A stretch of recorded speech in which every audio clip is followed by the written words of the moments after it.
ನೀನು ಅಗಸ್ತ್ಯನ್ ಕರ್ಕೊಂಡು ಬಂದಿದ್ದು ಅವನೇನಾದರೂ ನೋಡಿದ್ನಾ? ಇಲ್ಲ ಅಜ್ಜಿ, ಯಾರು ನೋಡೋದಕ್ಕೆ ಸಾಧ್ಯನೇ ಇಲ್ಲ. ಮತ್ತೆ ಇಷ್ಟು ದಿನ ಇಲ್ಲೇ ಇದ್ದವನು ಇವತ್ತು ಹೇಗೆ ಎಸ್ಕೇಪ್ ಆದ? ಅದೇ ನನಗೂ ಅರ್ಥ ಆಗ್ತಿಲ್ಲ. ಅವನು ಇಲ್ಲೇ ಎಲ್ಲಾದರೂ ಇದ್ದಿದ್ರೆ ಫೋನ್ ಅಟೆಂಡ್ ಮಾಡ್ತಿದ್ದ. ಯಾರ ಫೋನು ಅಟೆಂಡ್ ಮಾಡ್ತಿಲ್ಲ ಅಂದರೆ ಎಸ್ಕೇಪ್ ಆಗಿರ್ಬೋದು. ಒಳ್ಳೇದೇ ಆಯ್ತಲ್ಲವಾ, ಪೀಡೆ ತೊಲಗ್ತು ಅಂದ್ರೆ ಆಯ್ತು. ಇಲ್ಲ ಅಣ್ಣ, ಹಾಗೆ ಅಂದ್ಕೊಳ್ಳೋದಕ್ಕಾಗದೇ ಇಲ್ಲ. ಯಾಕಂದ್ರೆ ಅವನಷ್ಟೇ ಹೋಗಿಲ್ಲ, ಅವನ ಜೊತೆಗೆ ಎಷ್ಟೋ ಸತ್ಯಗಳು ಗುಟ್ಟುಗಳು ಹೋಗಿವೆ. ಅದನ್ನೆಲ್ಲ ನಾವು ಆಚೆ ತೆಗಿಬೇಕು ಅಂದರೆ ಅವನಿಲ್ಲಿ ನಮಗೆ ಬೇಕೇ ಬೇಕು.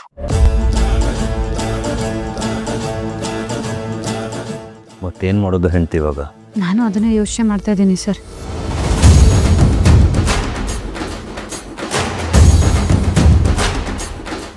ಹಾ, ನಮ್ಮಲ್ಲಿ ಕೆಲವ್ರನ್ನ ಬಿಟ್ಟು ಹುಡುಕ್ಸೋಣ. ಹಾಗೆ ಮಾಡ್ಬೋದಣ್ಣ, ಆದರೆ ತುಂಬ ಸಮಯ ತಗೊಳುತ್ತೆ. ಅಕಸ್ಮಾತ್ ಅವನು ಪರಾರಿ ಆಗಬೇಕು ಅಂತಾನೆ ಹೋಗಿದ್ರೆ ಅಷ್ಟು ಸುಲಭವಾಗಿ ನಮ್ಮ ಕೈಗೆ ಸಿಗಾಕೊಳ್ಳಲ್ಲ. ಹೌದು ಕಾವೇರಿ, ನಾವಿದಕ್ಕೆ ಏನಾದರೂ ಬೇರೆ ಪ್ಲಾನ್ ಮಾಡಬೇಕು.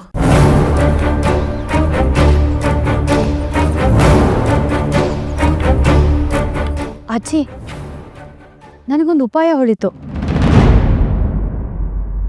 ಅಗಸ್ತ್ಯ ಸರ್ ಹೇಗೋ ವಾಪಸ್ ಬಂದಿದ್ದಾರೆ. ನಮ್ಗಳಿಗಷ್ಟೇ ಇವರು ನಿಜವಾದ ಅಗಸ್ತ್ಯ ಸರ್ ಅಂತ ಗೊತ್ತು. ಅಲ್ಲಿರೋರ್ಗೆ ಯಾರಿಗೂ ಗೊತ್ತಿಲ್ಲ.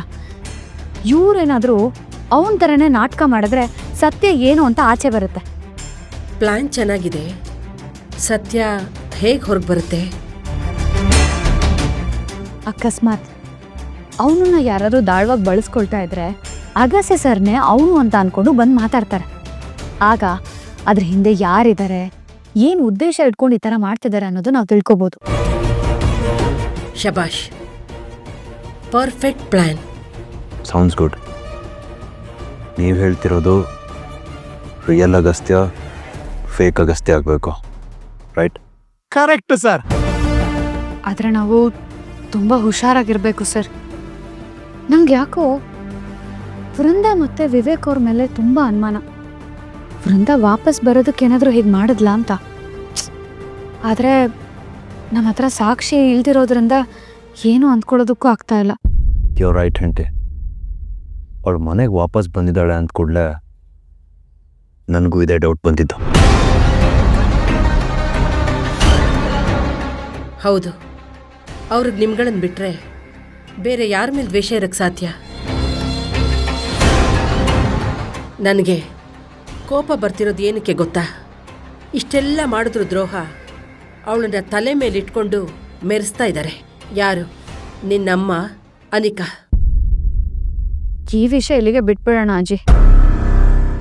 ಅಗಸ್ತ್ಯ ಸರ್ ಈ ಪರಿಸ್ಥಿತಿಗೆ ವೃಂದನೇ ಕಾರಣ ಅನ್ನೋ ವಿಚಾರ ಅತ್ತೆಗೆ ಅನಿಕಾ ಅವ್ರಿಗೆ ಗೊತ್ತಾದಾಗಾದ್ರೂ ಅವರು ವೃಂದನ ದೂರ ಇರ್ತಾರ ನೋಡೋಣ. ಆದರೆ ಇದೆಲ್ಲ ಸಾಬೀತಾಗಬೇಕಲ್ಲ ಟೀಚರಮ್ಮ. ಅದನ್ನೇ ನಾವು ಮಾಡಕ್ಕೆ ಹೊರಟಿರೋದು ಅಣ್ಣ. ಈಗ ನನಗೆ ವೃಂದನ್ ಮೇಲೆ ತುಂಬ ಅನುಮಾನ ಇದೆ, ಆದರೆ ಅದೇ ಸತ್ಯ ಅಂತ ಅಲ್ಲ. ಅಗಸ್ತ್ಯ ಸರ್, ನಿಮಗೆ ಆ ಮನೆಗೆ ಹೋದಾಗ ವೃಂದನ್ ಮುಖ ನೋಡಿ ತುಂಬ ಕೋಪ ಬರ್ಬೋದು. ಆದರೂ ನೀವು ಸಹಿಸ್ಕೋಬೇಕು, ಯಾಕಂದರೆ ನಾವು ಸತ್ಯನ ಕಂಡುಹಿಡಿಯೋ ಹಂತದಲ್ಲಿದ್ದೀವಿ.